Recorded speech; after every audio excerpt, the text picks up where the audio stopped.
Hey guys, what's going on? It's Philmington. We are just about done the Division Series games. There is one more, and that's going to be Game 5 tonight between the Guardians and the Yankees. I wanted to make a short video just because I think there's some thoughts that I have on my mind from the games that have already taken place and what's on deck to come in the Championship Series round. So, first of all, we'll talk about some of the teams that got eliminated, starting with the Dodgers. Trey Turner, I think coming into this year, he had a career postseason average right around 150 batting average, maybe even less. So it was nice to see him kind of come out with a bang in Game 1. But I don't think he really did much afterwards. So as a whole, 2016 products, wax products aren't really doing the best. And that's because they're kind of held up by a combination of three guys that are sort of underlooked in the hobby and don't seem to be in a place where they're going to be turning that around anytime soon. That's Trey Turner, Trevor Story, and Corey Seager. I could definitely see 2016 products continue to go down. I know there was a Topps Chrome hobby sale that was under 200 recently. Kershaw, I thought there was an ability for him to kind of continue to rewrite that narrative of him once being a guy that would choke or wear down, not be effective in the playoffs through the first half of his career. Then, of course, that turned around in 2020. But this time he was coming in with 126 innings, which is pretty low for him. 126 innings in the regular season, so you would have thought that maybe he would still have some gas left in the tank. But he had been dealing with injuries, of course, this year. Leo Arias, a bit overshadowed in the land of aces. He won 17 games this year. I think he won close to 20 or about 20 last year. He had a 2.16 ERA. This past year, the K rate was down. I think we're seeing like a 4-year decline in his fastball velocity, according to Fangraphs. And he just turned 26 in August. So his ability to be hobby relevant again, who knows? The Mariners, J-Rod, of course, 6 Baseball Reference WAR. He's a guy that has a chance to not only win the Rookie of the Year, but also potentially finish 5th in the MVP voting, depending on how that goes. There are a couple teams that have a couple guys on them. And if I'm a voter, maybe 1 through 5, I don't feel comfortable putting 2 players on the same team. So it ends up being a lot more about the advanced stats, especially when you get to the top. But you start to see adjustments based on team finishes or people getting punished for being on the same team as someone else who also finishes in the top 10 in MVP. I think it's just more about like, all right, who are the top teams in the league and who are the top players in each of those teams? And that's how they're filling out like maybe 3 through 10 or 6 through 10. Varies based on voter, of course. So just my opinion. Jared Kelenic, guys. So between AAA and the majors this year, 25 home runs and 14 steals, and he only had a 21% K rate in AAA. Still has issues against left-handed pitching, and obviously he sucked in the majors. So let's be real. Overall, like line splits were just terrible. Did have a short hot streak in September, but then he kind of turned that back around, and he went, I believe, 0 for 8 with 5 strikeouts in the third game, maybe 4 swinging. I'm not sure about that, but he turned 23 years old in July, so next year is sort of his, I wouldn't say make or break year, but from a hobby perspective, probably, yeah, make or break year. Cal Raleigh, home run pace was pretty crazy. He had 27 homers and 370 at-bats. 3.8 WAR catcher. He's 25 years old. If he continues to play catcher, it doesn't make sense to extrapolate that 27 into anything more than 35, just because they usually don't get 500 at-bats in a season, maybe 500 plate appearances. Logan Gilbert, 1.18 whip this year. For him, it was a breakout season. Just under 1 strikeout per inning, so hopefully he's able to get that up a little bit next year. George Kirby is another one I'm looking at, not from a hobby perspective, but really, really impeccable control from George Kirby. And I think he pitched in Game 3 and pitched quite well. Braves. So Michael Harris, Topps Now. The Topps On Demand card came out with the Major League call-up without the rookie card logo. So at this point, we can unfortunately presume that he'll be held out till the 2023 products. Probably see him in Series 1. Might see him on the cover. Had a terrific rookie campaign, right around 20 home runs, 20 steals, and a 300 average. And yeah, he was called up in late May. So unfortunately, the rules keep on changing with Topps kind of withholding more and more players as long as they possibly can. And some of that is supply chain related too. Von Grisham, his pace sort of went back to reality a little bit. He finished the year with a 792 OPS. He played a lot of second base for the Braves this year, so we'll see where he kind of fits in next year. Had a torrid start. Still managed to keep that K rate right around 20%. Spencer Strider had an amazing season. K per 9 of like 13 and a half. He was incredible. Of course, he had that oblique injury in mid to late September, and he wasn't quite right in the playoffs. In the game that he pitched, what was that, game 4? His velocity was pretty good first couple innings, then it dipped. Fastball usually sits high 90s, but it dipped to I think 96, 97 in the third inning. That's when they really started to tee him off. So fortunately, they didn't realize it soon enough. They should have probably pulled him as soon as they saw that dip, but I guess maybe they had nobody in the bullpen. I don't know what happened there. But Strider is a guy that I look at his stats, like the surface numbers, the Ks, the walks, and the whip and the ERA, of course. And I'm just like, this is a guy that kind of excites me more than I've been excited by potentially any pitching prospect, going back to maybe Jose Fernandez. But if you actually watch him pitch, he's a guy that he's really throwing 2 pitches right now, throws that 4-seamer at 100, and he has a wipeout slider. Incredible stuff score if you use that analytic. And I don't know if he's quite polished yet. I think he kind of needs to work on a third pitch. I believe he has a changeup. He throws like 5% of the time, but might see a little bit of regression from him next year. Who knows? Austin Riley. So finishes the season at 273 with 38 home runs. Personally, I don't think he sniffs the MVP. I think there's a chance he finishes 5th, maybe 6th, probably 5th. He's a guy that, I don't know, there's like really a small margin for error for guys like Austin Riley or Rafael Devers, where they've got like a 5-ish WAR kind of potential with like a maybe 6 WAR upside at this point. I mean, they could get better, but you're looking at guys with average to below average defense. They don't steal bases, and they have a walk rate of around 6 to 8%.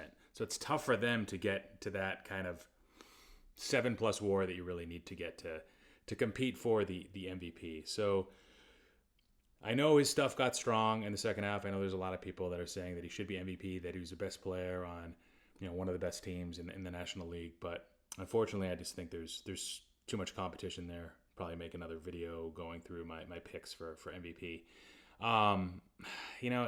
Again, if you're going to be kind of, I wouldn't say he's one-dimensional. I mean, he doesn't have a terrible batting average, but I know there's a lot of Braves fans that they want him to be the next Chipper Jones, and maybe he will be the next Chipper Jones. But unfortunately, the way that we measure players' performance has changed a bit. And if you're going to contribute 90% of what you do with the bat, you kind of need to do what Yordan Alvarez does. You need to have like a 300 average, or you need to have like 40+ home runs. If you don't satisfy any one of those, it's kind of tough to get noticed and recognition. And Yordan Alvarez, he's got his own issues for why he doesn't get noticed, and we won't get into that, but he plays DH, like 65% of the time. All right.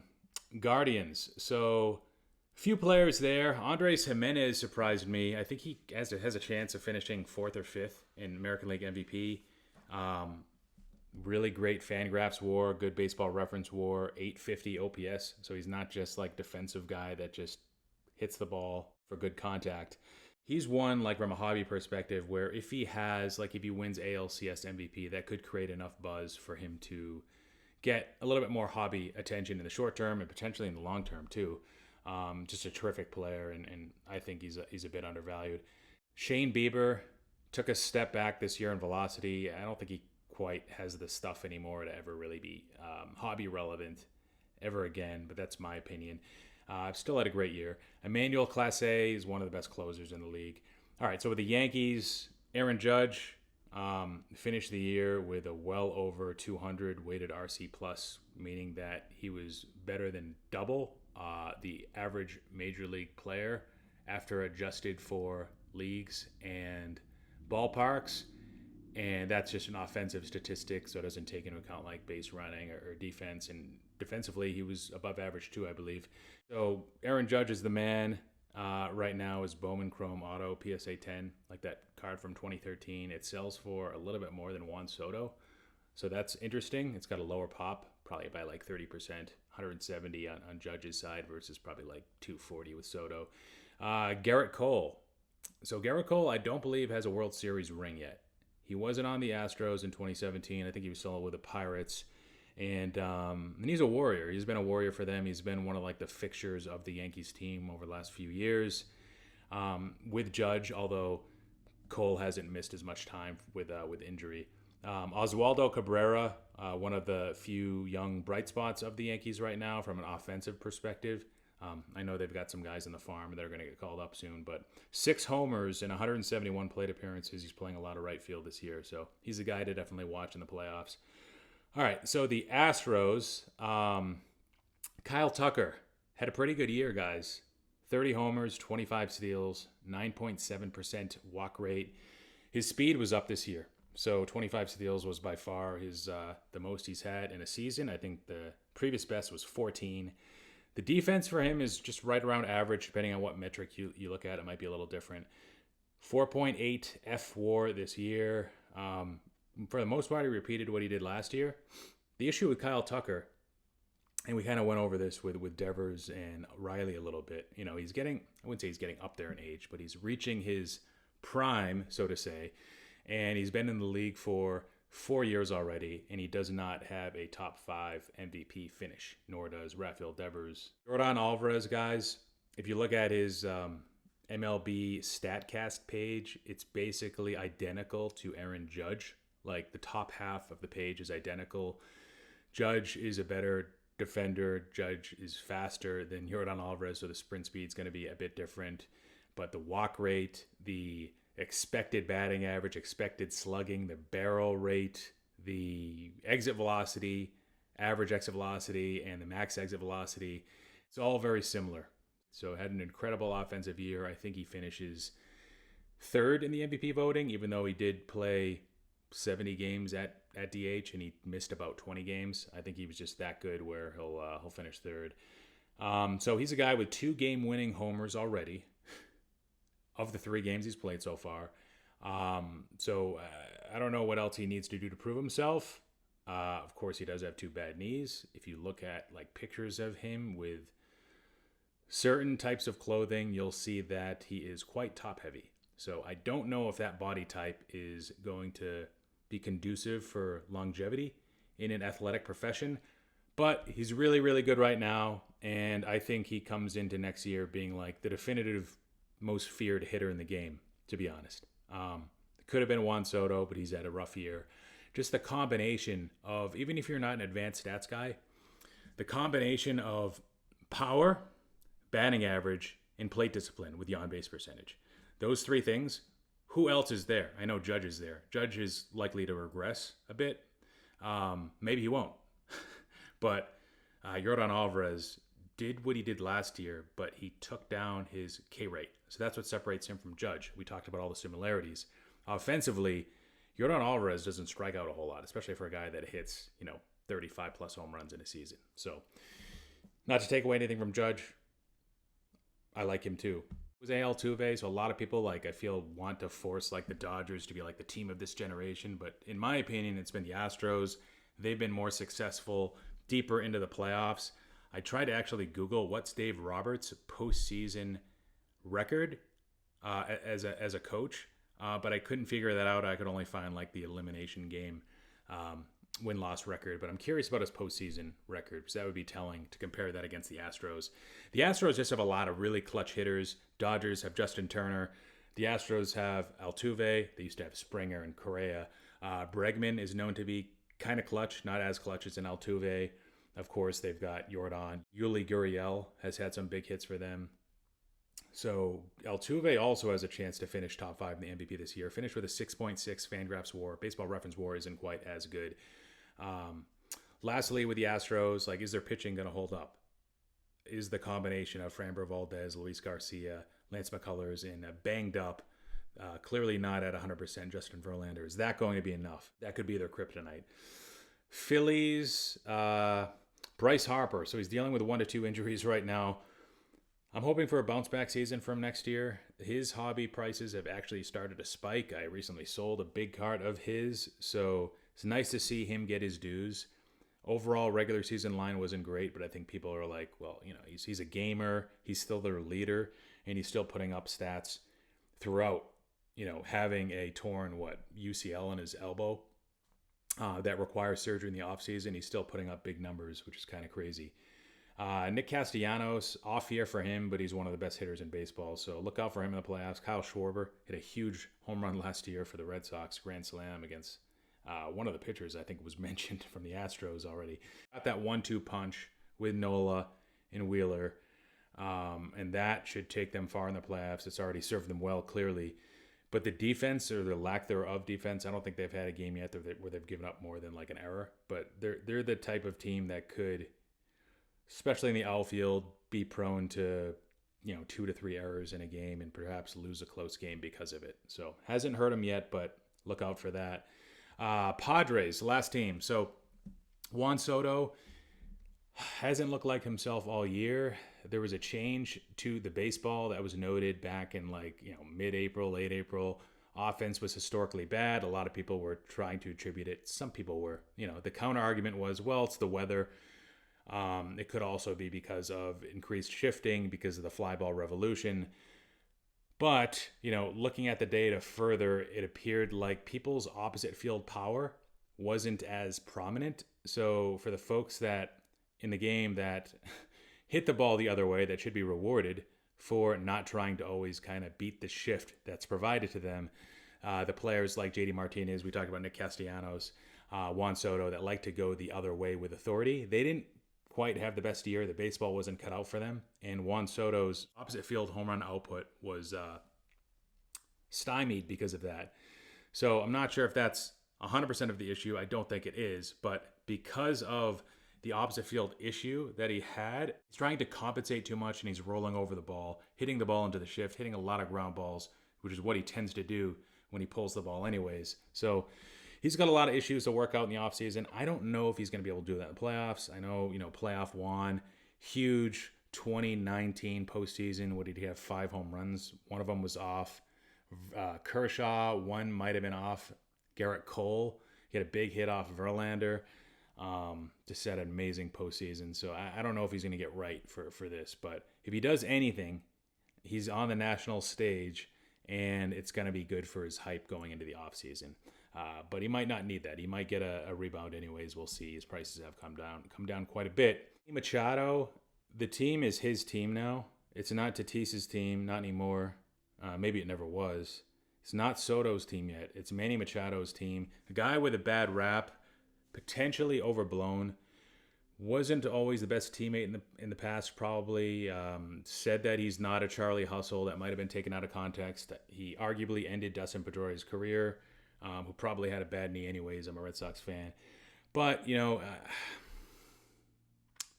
maybe he's the type of guy that'll always be undervalued because people just don't like him. Maybe markets are efficient already. Or maybe we'll see a correction. We'll see. But this year, he probably finishes second or third in MVP.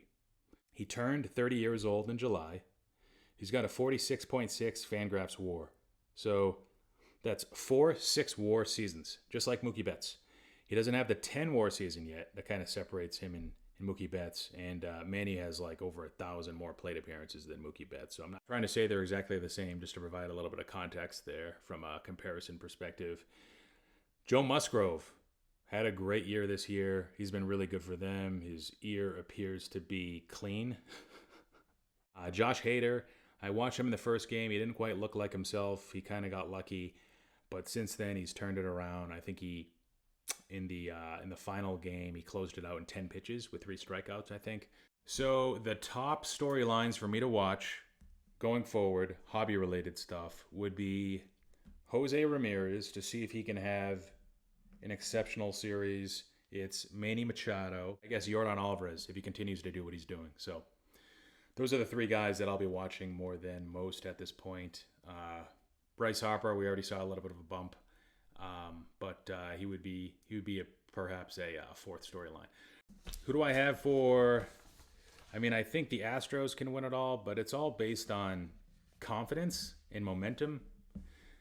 Um, and some of these wild card teams just find a way to win a World Series ring more often than not. I feel if you go back the last 10 years, 5 out of 10 teams were just like wild card teams that just kept on winning and they were confident. And success breeds success. So I guess I wouldn't be able to rule out any team right now.